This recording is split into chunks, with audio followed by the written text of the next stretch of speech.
Buongiorno a te, sono Francesco Guarnaccia e sono la persona che ti aiuterà ad imparare ad utilizzare il value investing per investire con successo i tuoi soldi.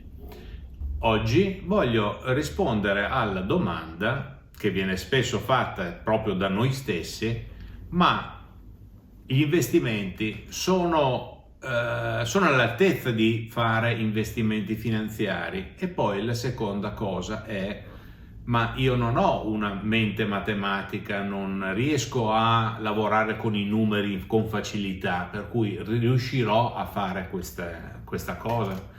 Questa è una domanda che mi sono posto anch'io agli inizi, perché devo confessarvi che, nonostante il fatto che abbia una laurea in ingegneria, che abbia lavorato nell'ambito tecnico per molti anni, non ho una grande predisposizione per i calcoli a mente, anzi direi che sono abbastanza negato da questo punto di vista.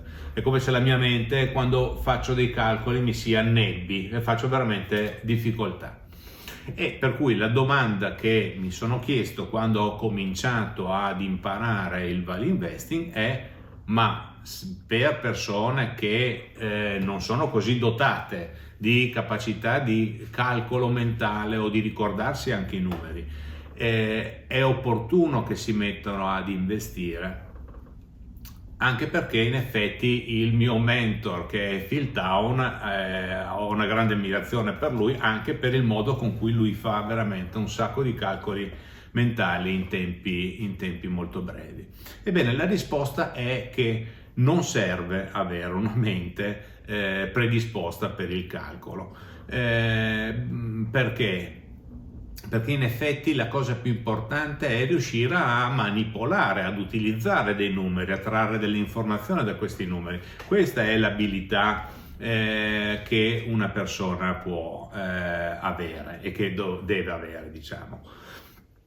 Per il resto, in effetti, gli strumenti che sono messi a disposizione al giorno d'oggi, e anche nel corso che io sto proponendo, ho realizzato un foglio di calcolo che è completamente automatizzato e che rende veramente molto semplice fare appunto delle manipolazioni con i numeri. Quindi questa domanda, che però in effetti all'inizio devo dire mi assillava abbastanza, nella realtà dei fatti posso dire con certezza che appunto non dobbiamo aver paura dei numeri. Ecco, in sostanza questo è quanto voglio trasferirti. Il secondo punto è ma devo avere delle conoscenze finanziarie approfondite o contabili approfondite per affrontare questo tipo di temi. Anche in questo caso la risposta è no. La dimostrazione qual è? La dimostrazione è che ci sono moltissimi value investor che non hanno una estrazione finanziaria, non hanno fatto economia e commercio, non hanno fatto business o altri tipi di studi che permettano di avere queste conoscenze.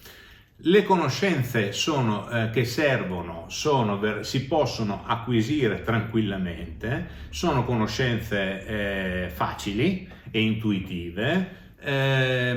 Serve solamente la voglia e la buona volontà, tutto lì, non serve nient'altro.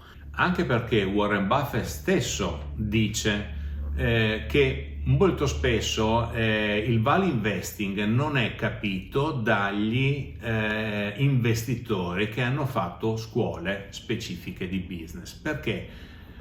Perché in effetti la semplicità del value investing è tale per cui molte persone che hanno un'estrazione proprio contabile o finanziaria lo rifiutano perché è troppo semplice dal punto di vista, viene confusa la semplicità con il semplicismo, cioè è semplice ma non è semplicistico, non è banale, ok?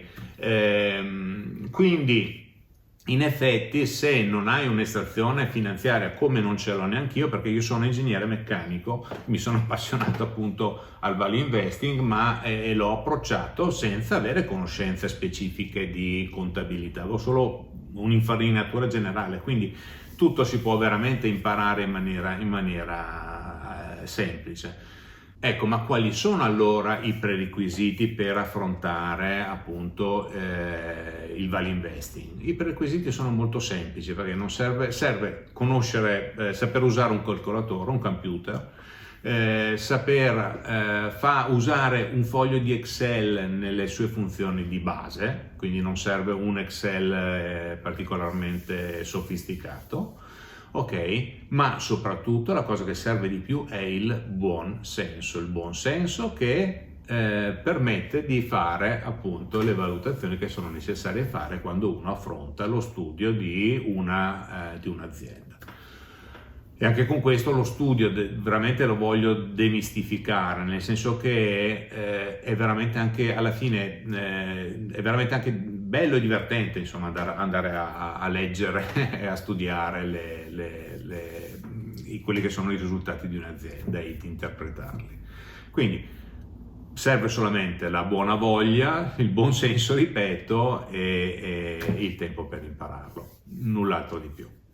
Ecco, spero che anche oggi abbiamo fatto un passo avanti nella direzione dell'approcciarsi al value investing. La domanda che ti lascio, che mi piacerebbe veramente